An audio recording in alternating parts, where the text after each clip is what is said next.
love about, or? Yeah, so obviously, yeah. Cryin was really about the grieving process of my father passing, Ah, and I guess as time goes on, you want to focus on good memories and things like that. yeah, So I wrote that on a keyboard. It was one of those things where I thought, well, maybe that's a private song. Most of the stuff I write is private, yeah. and then there's the entertainment industry part of it. So, but I kept liking it, and I kept thinking maybe there's a way technically to play it. Now, from a guitar player's point of view, it's asking a lot of the audience because a lot of the song is way up here, really high. The guitar is usually pretty screeching. That's usually when you're trying to be really crazy and rude, you play way up there. So I had some technical things to kind of work out about doing that before I brought it to the studio. What happened, the reason why I wound up on the record is really an accident. So we were in the studio down here working at Ocean Way with the Bissonette brothers playing bass and drums. I programmed a keyboard part to play the keyboards, and we thought, well, let's just record the rhythm section first, and then we'll see if I can solve that issue of the screaming high notes. And we didn't know if it was going to work or not. So we're in the studio that day, and the producer said, well, you probably should play along so they don't get lost, so they know what part of the song they're at. So he turned around and was just focusing on capturing the bass and the drums, and I had this little headphone amp called a Zoom amp. I don't know if any guitar player remembers back that far back. It's like 94 or? Yeah, it was actually, it must have come out in the late 80s, because that was 92, I think. And maybe it came out in 90 or something like that. It sounds great in the headphones, but it's really sort of dark and far away if you put it up against like a real recording of, musicians in the studio. But Andy wasn't thinking about that. I certainly wasn't. I was just standing in the control room playing along.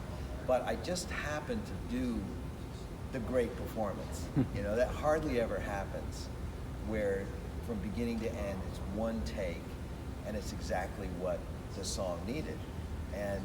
So inadvertently I solved that problem by this little box which squishes the guitar sound down to the point where even the screamiest, highest notes, the high Gs, don't even poke through.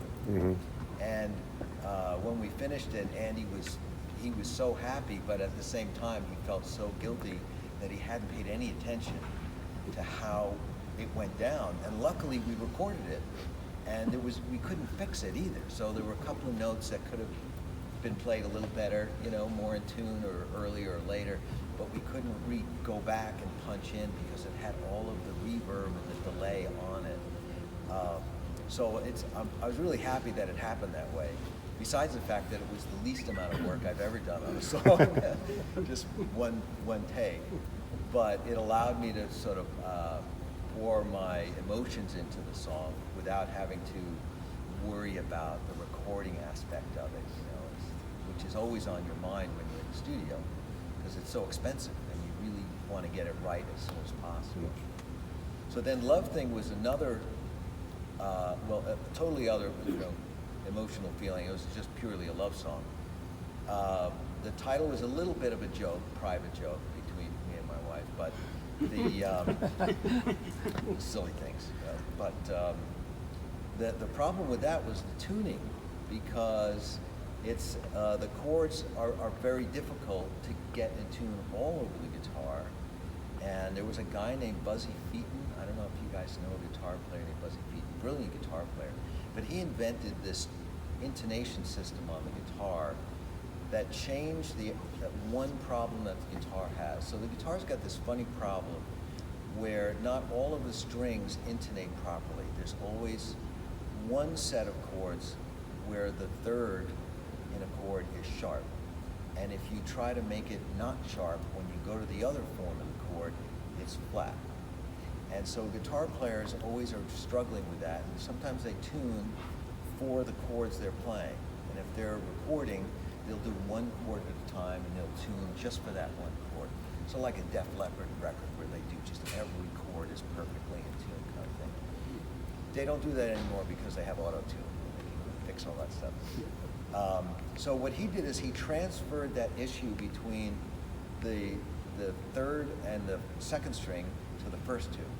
And it worked for me, so this song had 3 acoustic guitars playing rhythm. I know this is really technical. Sorry to be boring to the non-guitar players, but and then I did an open tuning, 3 acoustic guitars, really old 1928 Martin acoustic, and we put some, chorusing and stuff on it. But it kept everything perfectly in tune. So when I played straight open or I was fretting up at the 14th fret or something, all the notes were perfectly in tune. That was a very big issue from there.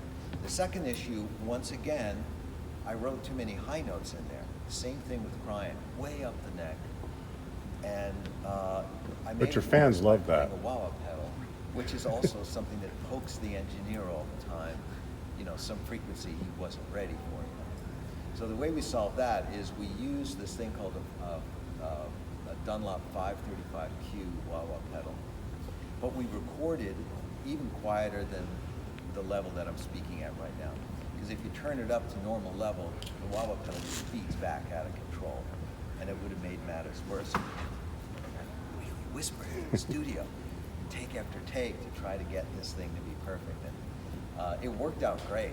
Really hard to play that live because of the feedback issue. Especially if I'm standing there and there's monitors here and there's sound from there, it's really difficult. I have to keep touching my volume control for each section to try to get enough sustain, but not too much volume where the feedback starts to come out. So it's one of those songs we rarely play live because of that. So, Thank you. So that was the longest explanation. Thank you. But I'm glad you asked that question.